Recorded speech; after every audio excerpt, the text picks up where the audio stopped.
Hello, welcome back to the Xpert 11 Road to Glory series, where in the last episode, we drew 1-1 away to bottom side Steppenwolf Suckers, and as a result have lost ground on the new league leaders, the All-Stars, who won their big game against Kyoto's Killers to move 3 points clear at the top of the league. In this episode, we're going to be taking on the All-Stars. This is a massive game, and will pretty much decide the fate of the rest of the season. If we can win this game, we will have a chance at automatic promotion. If we draw this game, then possibly likely that we will be trying to get the playoffs for the rest of the season.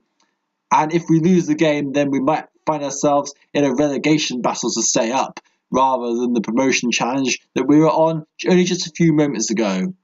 Let's see All-Stars aside. The All-Stars squad hasn't really changed much from last time, apart from the fact that they have a new young defender in Erwin Ullman added to the squad. Given that the All-Stars have not really got a full first 11 of strong players, they do have to play youth in their lineups no matter what formation they play. So chances are we could see Erwin Ullman play today. Now let's compare their squad with ours. The rehab training that Ibrahim Qamara is on has accelerated his recovery a bit so that he should be able to play today, which is great news because we do need a full, strongest lineup for us to be able to beat the All-Stars. Because even though our midfield is only having 4 midfielders like theirs are overall stronger, and that makes up for the fact that our 5th midfielder, Azrat Zairi, is stronger than what they have got to offer. This sort of balances out the teams in a way. But never mind, let's see the lineups for this match. All-Stars line up in a 3-5-2 formation with Stefan Geist in goal, a back three of Cassio Brum, Alexander Cunha and Erwin Ullman, a midfield of Aris Mera, Saki Rakatuji, Basil Helmsford, Alvin Wunsch and Wilbur Brooms. Up front, Gudmundur Ragnarsson and Ernst Prager. On the bench, Benoni Alieni, Miroslav Sam, Ingvar Lervag, Bengt Kamsten and Sigismund Brander. Knights have Ant Connolly in goal, a back four Pim van der Kruis, Ibrahim Qamara, Aquila Santamaria and Devin Reilly. Midfielder Pierre Of Hesslink, Azrat Zairi, Ray Tataw Eta, Alvito Roma and Raymond Hargreaves. Up front, Celso Mosa. On the bench, Ryan Mulligan, Bapit Kanchanapoom, Y Junior, Leonard Tingstrom and Ian May. Let's go live to the Universe Arena for the match. All-Stars are in the white strip, playing from left to right, with Cassio Brum as their captain. Knights are in the red and yellow strip, playing from right to left. The referee for this match is Constance Payne, Skill 2, Harshness 9. There's some pretty big matches in this round of fixtures, not including this one, but also Shark United against Kyoto's Killers, who are right next to each other in the league. Same with Highlanders Athletics, FK Spanish Cernica, a massive 6-pointer.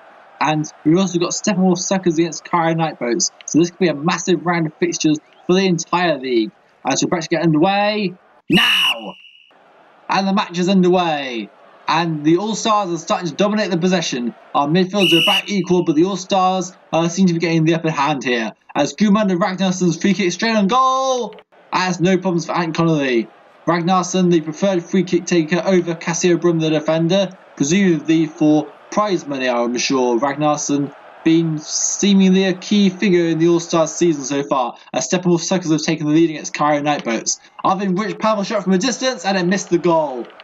So, that's a pretty key goal because as things stand, Qamara Nightboats are lying in the relegation zone. And Ernst Prague has been yellow carded for brutal play for the All-Stars. 35 minutes played. All-Stars nil, Knights of Slodian UFC nil. As Aquila Santamaria has been yellow carded for shirt pulling. That is his second yellow card. He is down in danger of suspension. So we've got 4 players to watch out for who could potentially get suspended as Ragnarsson scores! Gudmundur Ragnarsson has given All-Stars the lead. And they've had pretty much all the chances so far, even though it's been a few chances, but the All-Stars have practically dominated and a good value for their lead at half-time. Because at the first half, it was 1-0 to the All-Stars, but they've had all 3 chances and they dominated the possession. It doesn't look good for us, I must say, and it's likely that this could be promotion going away from us somewhat. Unless we can get back into the second half. Hopefully the team can improve their performance in the second half of the match. The only goal elsewhere is Steppenwolf Suckers taking the lead against Qamara Nightboats. As we're underway in the second half now, another chance for the All-Stars as powerful choke by Wilbur Brooms, and Wilbur Brooms makes it 2-0 to the All-Stars, and things are starting to slip away from us now somewhat. Basil Helmsford setting up Wilbur Brooms for the second goal, as we're going to bring on Bapit Kanchanapoom because Ibrahim Qamara is still slightly injured, and I do not want to risk a serious injury and put him out for even longer than he needs to be, because if our season is going to change from a title challenge to a relegation battle, then we might as well rest our best players as Devin Reilly gets booked. And now a card for the All-Stars. Basil Helmsford, yellow card for elbowing. So, Sigismund Brander's coming on for Ernst Prager for the All-Stars, who hold a 2-0 lead in this game, and they're pretty much cruising so far. As things start to whittle down here, Knights have a chance. Celso Motor! And scores! Celso Motor has given Knights a foothold in this match. We're one back and it's been disallowed for offside.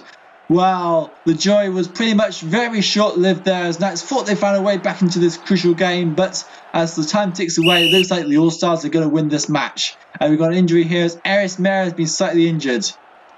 As we're coming on to the 90th minute here, the 91st minute now, as Pierre Of Hesslink shot on goal. And he scores! Pierre Of Hesslink has scored the 91st minute. It might not matter too much because there's barely any time left, but Knights have given themselves somewhat of a foothold in this game. But here come the All-Stars. Ragnarsson! And he scores too! Ragnarsson's second goal of the game pretty much wraps this game up for the All-Stars and gives them a commanding victory, and they now have a 6-point lead at the top of the Division 1B, which is quite something considering that they aren't even the strongest team in this division. But this is them who are on top at the moment, and they who are heading to the ultimately top flight as things stand after 10 matches of this season. It's not been good enough for us, unfortunately, this season. We pretty much made a few misplays on the tactics in this game, and it's cost us dearly. The All-Stars were really, really good today, and they pretty much nailed some key factors of their tactics to dominate the game and take victory today. We need to reflect on this and hopefully come back next season to do a better job. Basil Helmsford was the man of the match for the All-Stars. Pim van der Kruis the man of the match for Knights Sardinia FC. Ultimately, though, we need to make sure that we are in this division next season so we can actually have a go at getting promoted the following season. We may still be able to sneak the playoffs at this rate, but we've got a really difficult challenge ahead of us. Our next two matches are against some really strong sides in Shark United and Kyoto's Killers, and the chances of being able to beat them are pretty unlikely, considering they are massively stronger than us in every department. So, unfortunately, this defeat was really the one we didn't need. The team has taken a downturn in form since the middle part of the season after that defeat to FK Smash Cernica. We've drawn with Steppenwolf Suckers and now we have lost to the All-Stars. So things haven't been so great so far. We need to be able to get a win from somewhere as soon as possible. But if we're not careful, we could find our Division 1 status seriously under threat because this division is ever so tight. If anyone goes on a run of form, then they could survive. Equally, if anyone goes on a bad run of form like us, then too many bad results could result in a relegation. And that would be a crazy turnaround considering we were top of the league at the halfway stage.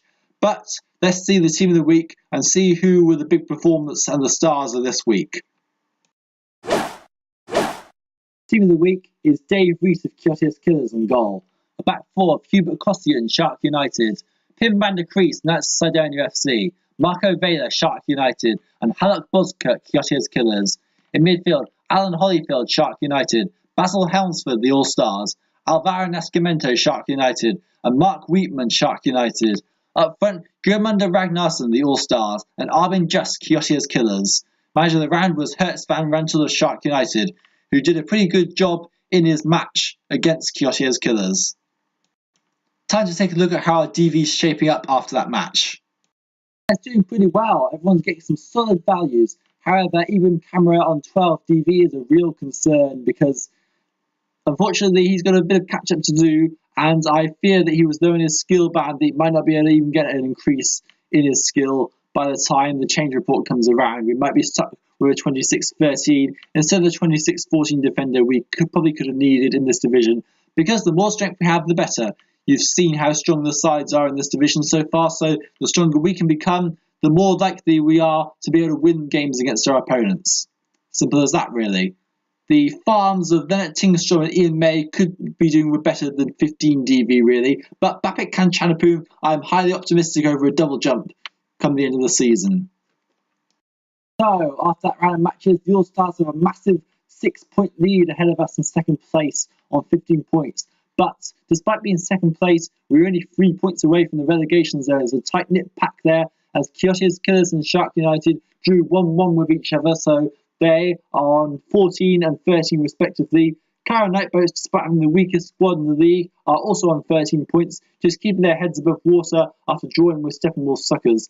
Highlanders Athletic and FK Spanish Seneca are both in danger on 12 points apiece. And that is it for this episode. In the next episode, we're going at home to Shark United, which is the first of 3 home games to round off the season. We need to start getting points from somewhere, and we need Shark United to be the chance that we can try and reverse our season round, because if we can beat Shark United, we might just be able to get ourselves back in this playoff picture. However, we'll find out next time. Goodbye.